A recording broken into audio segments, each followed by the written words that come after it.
A homemade chocolate cake with 18 candles burned in the afternoon light. The doorbell rang, sudden and firm. Sharon Perry carried the cake to the door, expecting a neighbor. She pulled it open and froze. Two men in army dress blues stood on her porch, their posture rigid.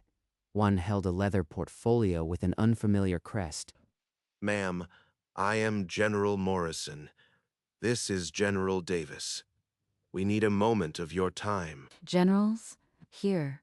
What could they want on today of all days? Please come in. It's my son's birthday. I am just getting ready. She led them inside, the cake trembling. She set it on the coffee table, candles still flickering. Mrs. Perry, we know this is your eldest son's birthday. Lucas Reeves, correct? Yes, Lucas is 18 today. Please tell me why you are here. What we need to discuss concerns Lucas's future and his past. But that past started in a different living room in 2008, when Sharon had just one son. The evening news flashed a photo of a small boy with large, scared eyes. The anchor said the boy's mother had died in a car accident. His father, a soldier, had been killed in Afghanistan 6 weeks before. The child had no family left. No one. That baby has no one. Mama, why is that boy all alone? He lost his family, baby. He needs someone to take care of him. She walked into the kitchen and dialed the number on the screen. I'm calling about the little boy on the news. Lucas, I want to help. The woman on the other end said a caseworker would call first thing in the morning. The next morning, Sharon walked into the Department of Family Services, her heart thumping against her ribs. A caseworker named Mrs. Taylor greeted her in a cramped office filled with files. Lucas has been through more than any child should. He hasn't spoken a word in 2 weeks. Where is he? When can I meet him? He's in the back, in the playroom, but don't expect him to warm up fast. She found him against the wall, too small for the room, staring at the floor. Hey there, sweetheart. I am Miss Sharon. I got 2 boys at home already. One your age. Would you like to come live with us? You can take your time deciding. Lucas lifted his eyes, dark and searching. He didn't speak, but he didn't look away. He just needs someone to stay.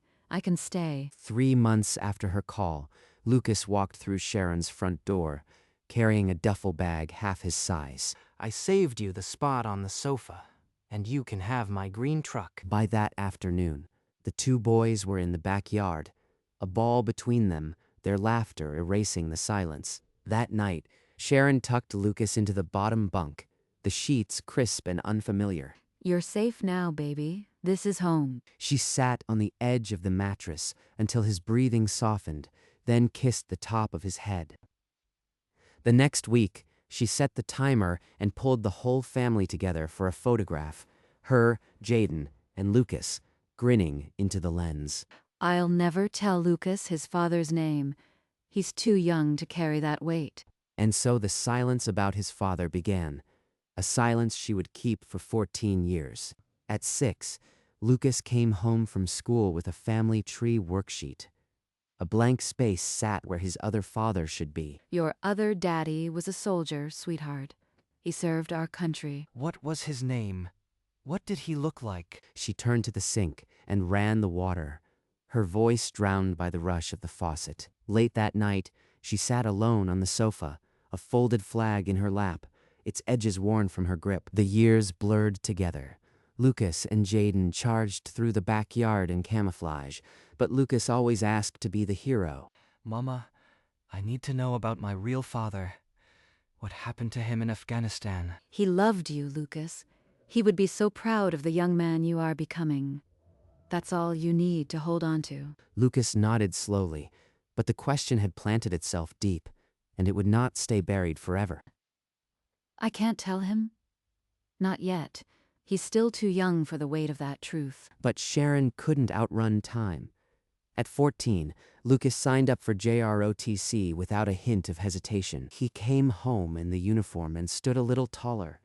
Sharon watched his first drill. Pride and fear knotted in her chest. I want to serve like my other dad did, It's the only way I can know him. By 16, Lucas was team captain.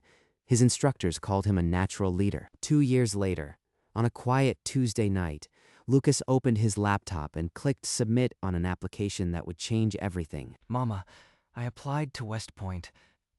I didn't want to tell you until I was sure. West Point, Lucas? I am so proud of you. When will you hear back? A few weeks, they said. But Mama, if I get in, it means I am really following his path. His path. If only he knew how much weight that carries. Neither of them knew that the background check on Lucas's family history had already been triggered. The cake sat untouched between them. General Morrison leaned forward, his voice low and certain. Ma'am, your son Lucas submitted an application to the United States Military Academy at West Point. It triggered a standard background investigation. Sharon nodded, her pulse quickening. She'd known about the application, but not this. That investigation required us to verify his family lineage, and in doing so, we came across something unexpected. They found him. They found the truth I've been hiding for 14 years. It concerns his biological father, a man named Sergeant Marcus Reeves. The name hit Sharon like a physical blow. Her hand flew to her chest. General Davis opened the leather portfolio, but the general held up a hand. Not yet. I never told Lucas that name. I never told anyone. What we found changed the way the U.S. Army sees your son. General Morrison finally opened the portfolio fully. Inside, a dark velvet case sat nested like a secret. Sergeant Marcus Reeves was awarded the Medal of Honor posthumously in 2012. For 14 years, it has remained unclaimed. Sharon's hand pressed flat against her mouth. The room seemed to tilt sideways. He handed her the citation. The words were formal, precise, and impossible to absorb. For conspicuous gallantry at the risk of his life, Sergeant Marcus Reeves saved the lives of 3 fellow soldiers during an ambush in Helmand Province. There was no eligible recipient on record until now. You, Mrs. Perry, are the sole person who can formally accept this medal. General Davis placed a photograph on the table. A young man in uniform, eyes full of quiet courage. I looked into those eyes every day, and I never told Lucas they belonged to him. The generals waited. The medal lay open, its blue ribbon gleaming under the lamp. Then, slowly, Sharon reached out and lifted the case. She held it to her chest and wept. The generals left with quiet handshakes. The front door clicked shut, and the house sank into silence. Sharon lowered herself onto the sofa, the medal case still open across her lap. She could not stop looking at it. I held that boy in my arms and promised to protect him. And I kept his own father a secret. She rose and walked to the mantelpiece, picking up the worn family photograph from 2008. He asked me so many times, what was his name? What did he look like? And every time, I changed the subject. I was afraid of the weight, afraid of losing him. But I kept him from his father's courage. She sat there, the photograph in her hand, and the medal at her side, until the guilt turned into resolve. No more running. He's 18. He deserves the whole truth. I have to tell him tonight. She set the photograph back on the mantel beside the medal and waited for the sound of Lucas's key in the lock. Lucas walked in, still in his jacket, and stopped cold. The leather portfolio sat on the hallway table, its crest dark and unfamiliar. Lucas, come sit down. We need to talk. What's going on? Why are the candles still lit, and whose portfolio is that? Your father's name was Marcus Reeves. He was a sergeant in the United States Army. You knew his name? All this time, you knew, and you never told me? He died saving 3 men in Afghanistan. The Army awarded him the Medal of Honor. It's been unclaimed for 14 years. She pushed the open velvet case across the table. The gold star glinted under the lamp, a silent witness. Why didn't you tell me? Why did you let me grow up not knowing who my real father was? I thought I was protecting you. I was so wrong, baby. I am so sorry. Lucas picked up the medal. His hands trembled as he read the citation, the words blurring behind a wall of tears. What about my birth mother? You knew her too. What was her name? Lena.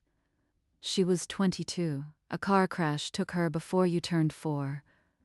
I never met her. I spent my whole life feeling like half of me was missing. And you had the other half the whole time. I held it back because I was afraid.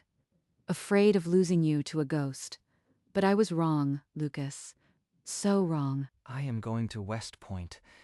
The generals brought my acceptance too, and I'll wear this medal at graduation. For him. I am so sorry. I should have told you the moment you first asked. You gave me a life, Mama. You are my mother. Nothing changes that. Lucas pulled her close. The metal pressed between them, cold metal finally warming against their shared heartbeat. When they stepped apart, Lucas set the medal on the mantel, beside the old family photograph. 2 generations, finally in one frame. Sharon looked at the picture, then at her son. For the first time in 14 years, the secret did not stand between them. The next morning, Sharon signed the acceptance papers at her kitchen table. The Medal of Honor officially belonged to Marcus Reeves's legacy. It's done. The Army will record it, and your father's medal will be in your file at West Point. That afternoon, Lucas walked across the high school stage in his cap and gown. Sharon's cheers rose above the crowd. One step closer, Mama. I am going to make him proud, and you. 2 weeks before Lucas was due to report, Jaden stepped off the bus and threw his arms around his brother. West Point, huh? Just don't forget. Who taught you how to shoot a jump shot? Never letting that go, are you? Come on. Let's get a picture before you start crying. They posed on the front steps, side by side. Sharon snapped the photo, her eyes glistening. That night, the dining table was crowded with fried chicken and laughter. The medal sat in its open case on the mantel, watching. Look at my boys. Marcus, if you can see this, thank you. He's going to be just fine. 3 months later, the West Point swearing-in hall echoed with the footsteps of new cadets and their families. Sharon pulled Lucas aside in the corridor, a flat, wrapped parcel in her hands. It's your father's medal, framed. He should be with you when you take that oath. He will be. He always has been, Mama. I just didn't know until now. They walked into the great hall together, the framed medal pressed to Lucas's chest. Lucas stood among the ranks and raised his right hand. The oath filled the hall. Words of duty, honor, country, and Lucas's voice did not waver. In the audience, Sharon pressed a tissue to her mouth, tears sliding down her cheeks. Later, Lucas found her outside. He wrapped his arms around her, the framed medal a solid promise between them. Thank you for giving me his name and for giving me yours. The years at West Point were a trial of muscle and will. Lucas climbed ropes until his hands bled, ran until his lungs burned, and never once let the medal leave his sight. Every pull, every push. This is for him. By night, he bent over textbooks under a cheap desk lamp, the framed medal gleaming on the shelf above his bunk. I won't fail them. Not my father. Not my mother. He wrote letters home in the margins of his fatigue. Each one carried the same quiet promise. I think about him every day. I am doing everything to be worthy of that medal. 4 years of cold mornings and colder nights. 4 years of the medal waiting on its shelf. Then came the last morning. Lucas stood in the barracks, graduation cap in hand, and for a moment he just looked at the medal. We made it. I'll wear you across that stage. He didn't know it yet, but the medal would carry a silent salute all the way to the commissioning field. The graduation hall swelled with strings and brass. Hundreds of cadets faced the stage, gold cords hanging from their shoulders. Sharon spotted Lucas in the rows. The medal glinted against his gown, a star of blue and gold that caught the light. 14 years I hid that medal. Now the world sees it on my son. He's really doing it. Your little boy who couldn't sleep without a nightlight. The dean called his name, Lucas Reeves. The applause was a wave that lifted Sharon off her seat. He walked across the stage with steps that echoed 22 years of sacrifice. The medal rode high on his chest, its ribbon catching the stage lights, a beacon no one could ignore. He received his diploma with a firm handshake and turned toward the audience. For a heartbeat, his eyes found Sharon. That's Marcus's courage on his chest. And my boy standing in it. Lucas Reeves was now a graduated officer, the Medal of Honor still pinned above his heart, ready for the final tradition that would follow. The commissioning field glowed under a cloudless sky. Lucas Reeves stood in full dress uniform, the Medal of Honor blazing on his chest. He raised his right hand and swore the officer's oath, his voice carrying clear and strong across the still crowd. When the last word faded, Lucas turned and walked toward the woman who had raised him. This one's for you, Mama. He snapped a salute, so crisp the air seemed to split. The gold star of the Medal of Honor caught the sun as he held the pose. My boy. My two boys are in that salute. Sharon pressed her hand over her heart. Tears streamed down her face. The crowd erupted. But Lucas's arms stayed locked until she lowered hers. He dropped the salute and pulled her into his arms. The medal pressed between them, a silent promise kept. The field around them buzzed with cadets and families, but Sharon and Lucas remained locked in their own quiet world. I couldn't have done any of this without you, Mama. Not the honor roll. Not West Point. Not today. You had his blood in your veins, Lucas. I just gave you a place to let it grow. All right, stop hogging him. I need a picture with the new lieutenant. They squeezed together for a clumsy family photo.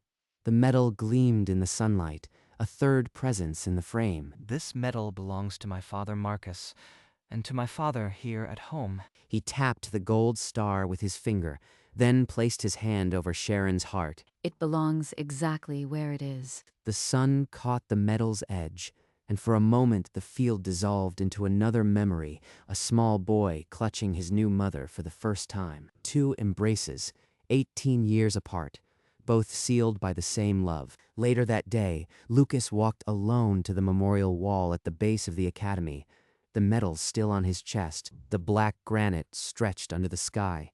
Names shining like held breath. His eyes scanned the letters until they found it. SGT Marcus Reeves. The name he had carried inside himself without knowing. I spent 18 years without you, and 4 years chasing you. I am here now. He stood at attention, the soles of his shoes clicking together on the pavement. Then, with the same crisp motion he had used for his mother, he raised his hand to his brow. No crowd, no cameras, just a sun and the stone that held his father's promise. He held the salute for a long beat, the star on his chest burning like a small sun. When he dropped his arm, his eyes were dry, but his jaw was set, a man who now carried 2 legacies. The camera held on the engraved letters until the sun dipped behind them, and the name glowed in the silence. Hours later, Sharon sat at her kitchen table, the house quiet around her. In her left hand, the 2008 news clipping, its edges brittle and yellow. In her right, a photograph of Lucas saluting, the medal on his chest. That little boy on the news. I couldn't look away then, and I still can't. She set the clipping down and touched the velvet lining of the empty metal case. The case is empty, but the legacy isn't. It's walking and breathing now. She picked up the photograph again, studying Lucas's hand at his brow. He saluted me first. That was a gift I'll carry forever. She placed the photo beside the clipping, the past and present touching edge to edge. All those years, I thought I was keeping him safe. Turns out he was keeping me. Sharon leaned back in her chair, let out a long breath, and smiled, a smile, the smile that held no more secrets. On the day Lucas turned 18, 2 generals stood where no one had stood before, on Sharon Perry's welcome mat, with a truth no one could have predicted. She'd spent 14 years building a wall of silence around a name, but the Army's background check dismantled it in a single afternoon. The Medal of Honor had been waiting in a file, unclaimed, while Sharon raised the son it belonged to. And in the end, what broke the silence wasn't the medal, it was the courage of a mother who finally chose truth over fear. Lucas Reeves grew up chasing a ghost, only to discover his own reflection. Two fathers. One gave him blood, the other gave him a home. Both shaped the salute that echoed across a field. Sharon's choice in 2008 didn't just save a child, it preserved a legacy, because the greatest sacrifice isn't always made in a uniform. Sometimes it's made in a quiet house with a phone call and an open door. And sometimes the person who deserves the first salute is the one who never wore the uniform at all. A single mom in Atlanta adopted a soldier's orphan, and on his commission day, the whole nation saw what she had always known: love is the only promotion that matters. The commissioning field fell silent, the crowd frozen in the glow of the setting sun. At the center of it all, Lucas Reeves held his salute, his hand a blade against the sky. The Medal of Honor on his chest caught the last of the light, a star that would never go out. Sharon stood before him, her hand over her heart, tears tracking silently down her cheeks. She did not move. Neither did he. The world held its breath in that single gesture. An orphan's childhood, a soldier's sacrifice, and a mother's love merged into one. The camera held the image, letting it burn into memory. Then, like a slow exhale, the frame began to darken. The figures blurred into silhouettes, the metal a final shimmer of gold, and the screen faded to black, until nothing remained but the echo of the salute. In 2008, a single mom in Atlanta saw a news story about a 4-year-old boy with no one left. She called the Department of Family Services within the hour. In 2026, on his 18th birthday, 2 generals knocked on her door. They came to deliver a Medal of Honor that had waited 14 years for a recipient, and to offer a West Point appointment to the son of a hero she had raised in secret. Sharon had kept the truth hidden to protect Lucas from a weight she thought he couldn't carry. But the truth, once given, turned an orphan into a leader and a mother's love into a legacy. Lucas took his father's name and his mother's courage and walked across the commissioning field a second lieutenant. And by tradition, his first salute went not to a general, but to the woman who never wore a uniform. A single mom adopted a soldier's orphan, and in doing so, she shaped a hero the nation would one day salute.